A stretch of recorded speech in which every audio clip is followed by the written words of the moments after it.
The U.S. deploy missile to helping Philippines fight against China in South China Sea. Here's what you need to remember, absent an abrupt change in foreign policy outlook by President Duterte. It is unlikely the Philippines would acquire HIMARS in the near future. An ASEAN security expert at the Washington-based Center for Strategic and International Studies. In addition to the price tag, Duterte would likely find HIMARS to be too provocative as a grave as China.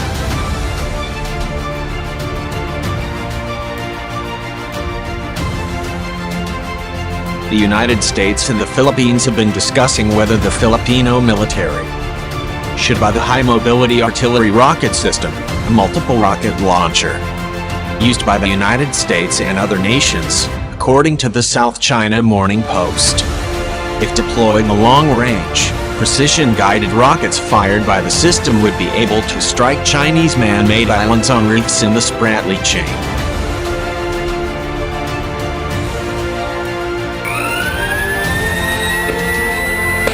The newspaper said, high-mobility artillery rocket system is a lighter, more mobile 6-barreled version of the U.S. Army's M270 multiple rocket launch system. It can shoot rockets out to 70 kilometers, 43 miles, and GPS-guided ballistic missiles out to 300 kilometers, 186 miles. However, funding from the cash-strapped Philippines is a hurdle.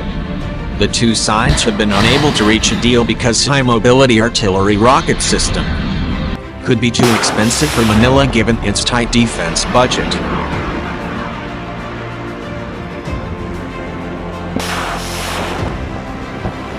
Exactly how much does HIMARS cost? Manufacturer Lockheed Martin refused to give cost estimates, instead referring queries to the U.S. Army's Aviation and Missile Command, which didn't respond to questions.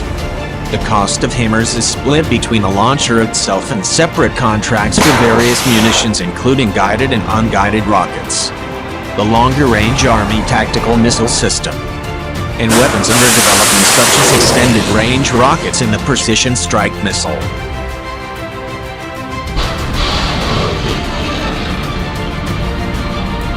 Some estimates put the cost of a HIMARS guided rocket at $100,000 to $200,000 apiece, or an ATACMS at more than $700,000 apiece.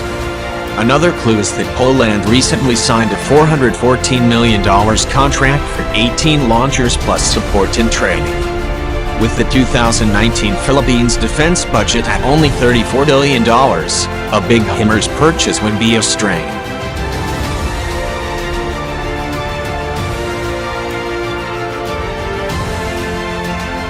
Yet HIMARS is still a cheaper option than a $14 million Tomahawk cruise missile, and the Philippines had already had a taste of HIMARS. The weapon was deployed there by US Marines in 2016 during the joint US-Philippines Balikatan exercises. Colin Ko-Sweetlin, a Singaporean defense analyst, told the South China Morning Post that there were two possible locations for the system: Palawan Province in the Philippines and Thitu, or Songhai in Chinese, the largest island held by Manila in the disputed Spratly chain.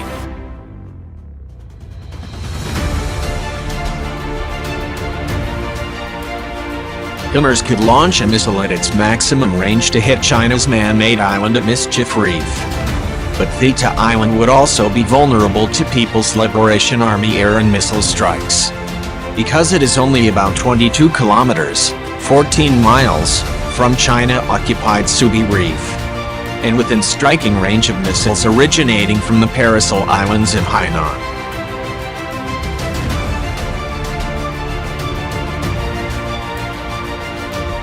The cheaper price tag of HIMARS compared to other weapons does make it attractive. The idea of purchasing HIMARS systems may be one of the few viable options in response to China's artificial islands and continuing and increasingly provocative actions in the South China Sea. J. Bertongbuckle, director of the Philippines-based Institute for Maritime Affairs and Law of the Sea.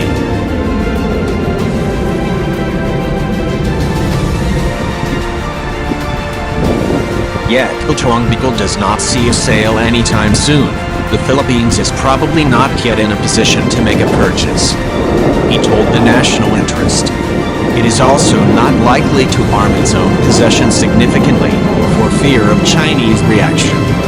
American experts agree, absent an abrupt change in foreign policy outlook by President Duterte, it is unlikely the Philippines would acquire HIMARS in the near future. An Asian security expert at the Washington-based Center for Strategic and International Studies.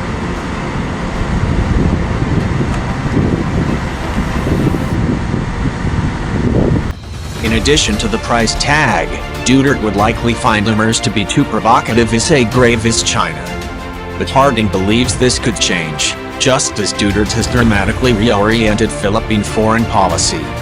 There could again be an abrupt change with a new president in 2022.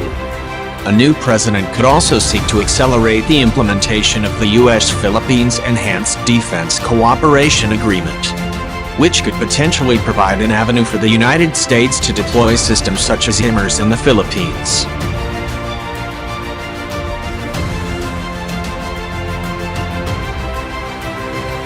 Indeed, perhaps the more interesting possibility isn't Philippines' own rockets, but American-operated rockets on Philippine soil. I think observers shouldn't just think about capabilities that the Philippines could acquire on its own. Harding warns, EDCA provides a vehicle for the United States to deploy its own platforms on a rotational basis, which could be a way to potentially move high-end capabilities into the region, if agreed to by leaders.